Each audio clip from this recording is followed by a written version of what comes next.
Hey, what's up, GT gang? Welcome back to the channel. If you're new, I'm Mojo, and today we're going to be working on my transmission for my 06 Dodge Charger SRT8. We're going to do a full rebuild. I have the kit with me. It's from Southern Hot Rod, and I just want to show you guys where we're at. Right now, we are draining the trans fluid out of it. We have it obviously in the air, and we took the pan off.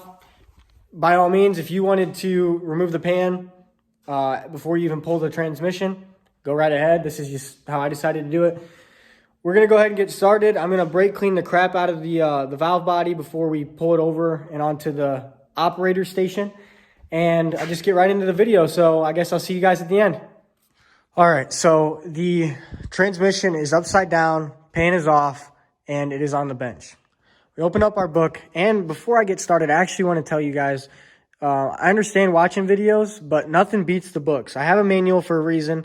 The people that are making the videos, just like me, are doing the stuff by the manual. So if you do this, I recommend getting it. I would honestly not do it without it. So with that being said, the very first step after, it says to remove the pan here, but we have the pan off already just because we dumped it. But it's to test the end play on the input shaft. As you can see, the input shaft end play should be 12 thousandths to 20 thousandths. So what we did here is we threaded the bolt. It's your standard 13 mil bolt. I took it off of the trans brace, and we used the various attachments for the dial indicator.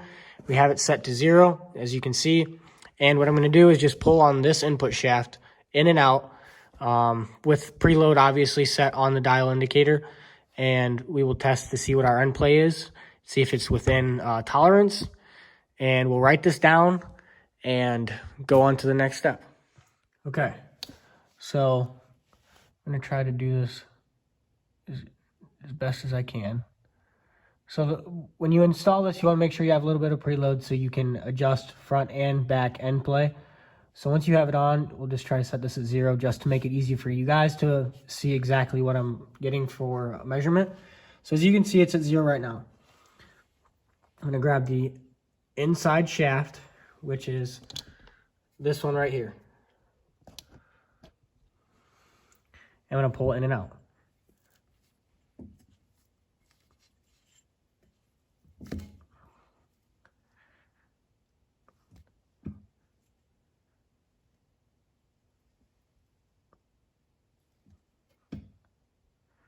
Okay, so as you can see, it's about 1 now.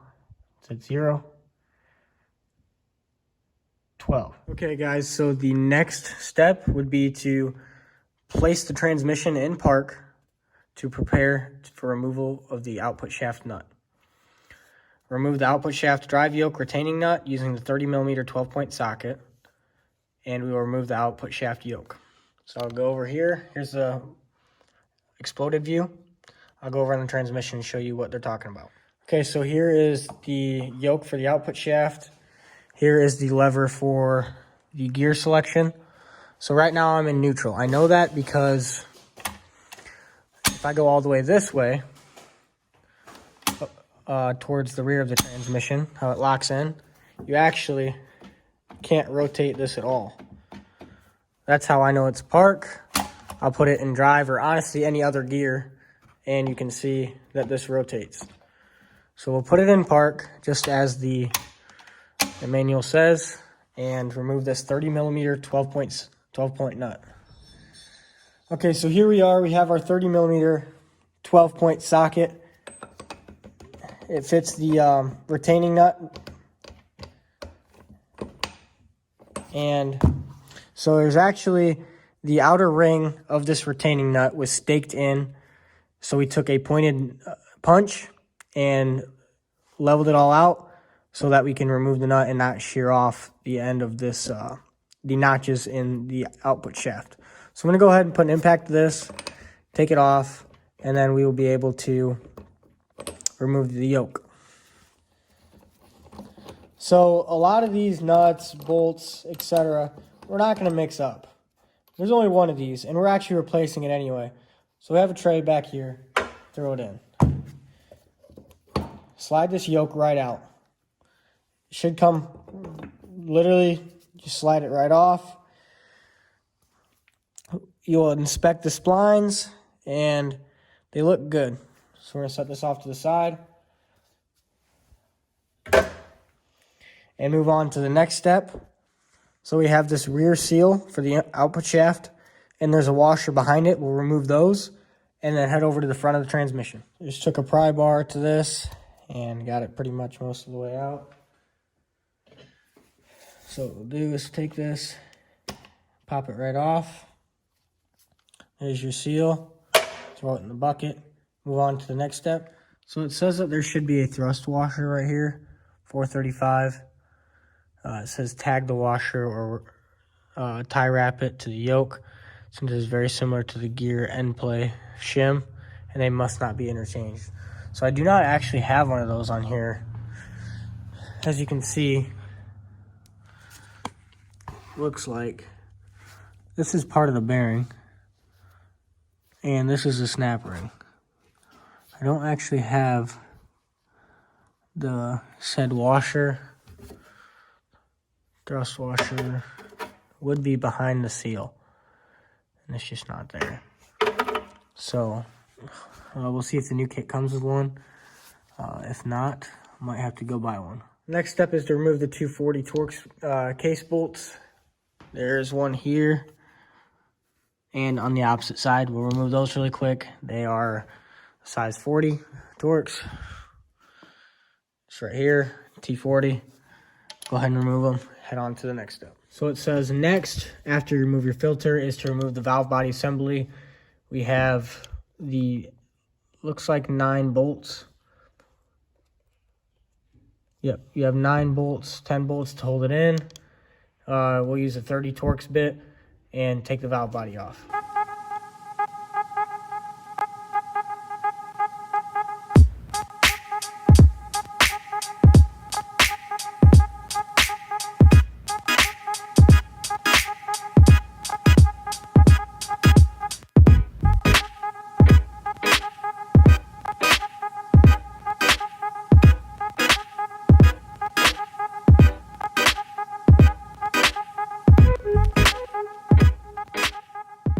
Okay, I apologize for not covering this part, but I tried to pull the valve body off, and I forgot, or not that I didn't forget, but I skipped the step of removing the plug. So what you do is you just, there is a 7mm or 9/32 bolt in here. You loosen it all the way, and then I grabbed some pliers and pulled it out, and then I was able just to wiggle the socket out. It has 2 O-rings. And then once you remove the 10 valve body bolts, which are just these, all the way around, and actually it's just this side and this side, and then you can pull it straight out, and the solenoids are under here. I haven't flipped it yet, but that is it for this step. And then we will move on to, looks like the B2 clutch housing retaining bolts. And I guess I'm going to go ahead and flip this over.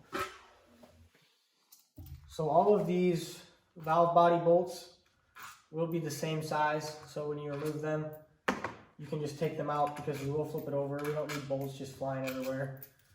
So pop all these bad boys out.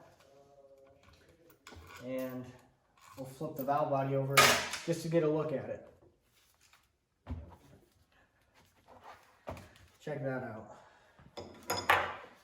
So these are the 2 solenoids that will get swapped out for the AMG style solenoids, the blue tops. Those are around about $500 for the pair. And we'll zoom in for you.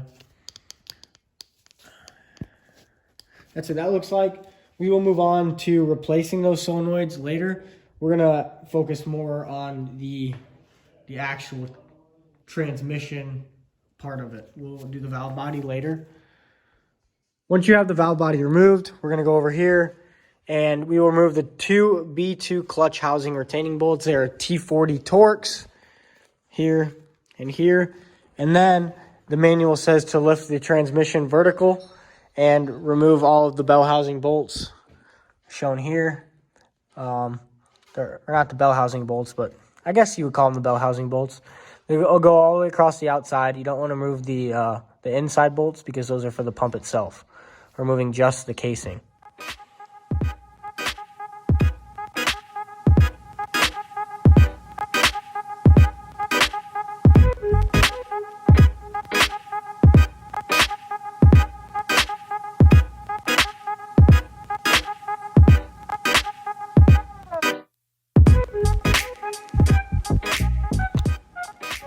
So I'm not really sure why, but the bolts for here, for the B2 clutch housing, are 45 T45 Torx instead of 40 as it calls for in the book. And these across the outside are all 45 as well. So we're gonna remove those, pull the top off of the trans or the bell housing of the trans, and it should pull the pump up as well. That's what the smaller bolts are on the inside. So we'll pull the pump off with the bell housing.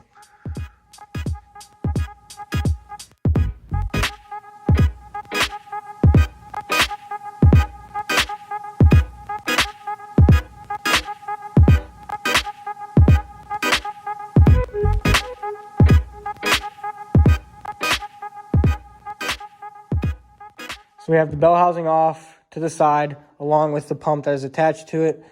We come over here. Here's the case with all of the clutches and drive plates, or actually all the housings for the clutches.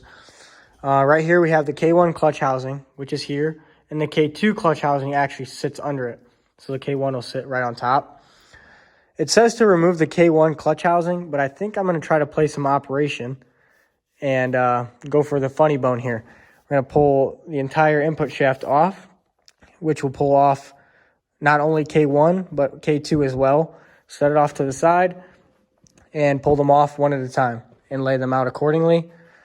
Because it says right here that this is one whole assembly, and it sits over top of this one.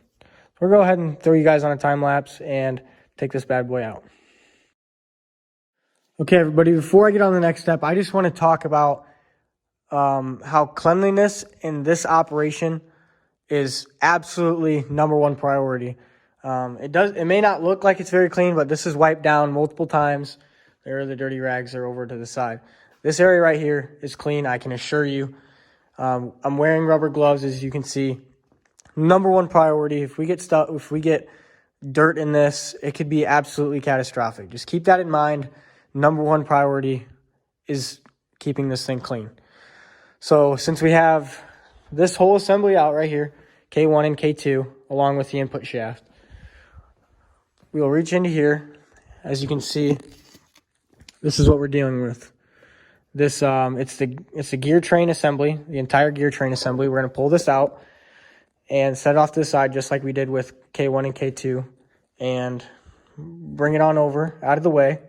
And there are these clutches and drive plates along with this retaining ring I'm going to pull out. And all of this entire box right here will get taken out, and we'll be left with the B2 clutch housing.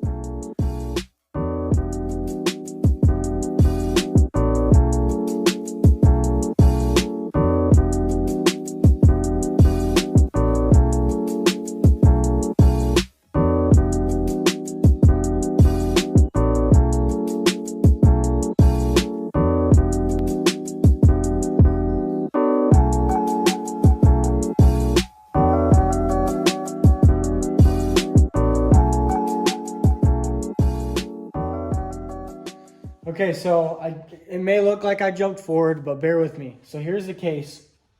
This is the B2 clutch housing assembly, which was in the bottom of the case. These are the B3 clutches. They sat, imagine that this is sitting in the casing. This is exactly how they sit. The B3 clutches will rest right on top of the B2 clutch housing. And the B2 clutches and drive plates are inside, so you cannot mix them up. And when you take them out of the casing, set it off, don't flip them like this. You want to make sure that your tops are pointed to the top. You don't want to mix them around. It just makes everything easier, keeps everything uniform, and you know that there's no guessing, no second guessing yourself. So as you can see, we took the snap ring off, and then we were able to pull the B3 clutches out, and then get to the B2 clutch housing, pull that out as well. And then that leaves you with, okay, and then at the bottom of the casing, you'll have your parking gear along with the 2 shims. So you'll set this down. I kept the shims zip tied to the parking gear. The snout will point down. And then I'm rebuilding everything as an assembly. The book tells you otherwise, but when you break things down to sub-assemblies, it makes everything a lot easier. You can check off a sub-assembly at a time. So we're actually going to set the B3 clutches, the B2 clutch housing, and the clutches and drive plates off to the side with the parking gear. Even move the casing out of the way, and we're going to focus back on the bell housing, because now we are going to remove all the clutches and drive plates and start the reassembly. Thanks so much for watching, GT Gang. That will be part 1 of the transmission rebuild. The reassembly is not nearly as in-depth. It's only a few minutes long, but it's kind of just to breeze over everything. You have the book. You assemble it the way it was disassembled, and you have the book in front of you, so I didn't go over everything. But I hope that was enough for you guys to get an understanding and an in-depth description of exactly how to do it. Buy the book. It is worth it. I think I paid like $30 for mine, if that. So that being said, I'll see you guys in the next one. I know it's been 4 weeks, but I have some pretty bad news with the charger. My stroker kit just isn't working out. We had some misalignment issues at the machine shop, and the connecting rods are making contact with the pistons, and it's a whole ordeal. If you guys want me to make an entire video over it, I would be more than happy to do that. But I did end up picking up my block, and that will be in an upcoming video, along with installing a catch can on Sam's Jeep. So stay tuned, guys. Bear with me. The content is going to be here. Oh my goodness, is going to be here, and I can't wait for some exciting news coming up. I did buy a very expensive part for the charger, and I'm so excited to share it with you. That being said, I'll see you guys in the next one. Peace.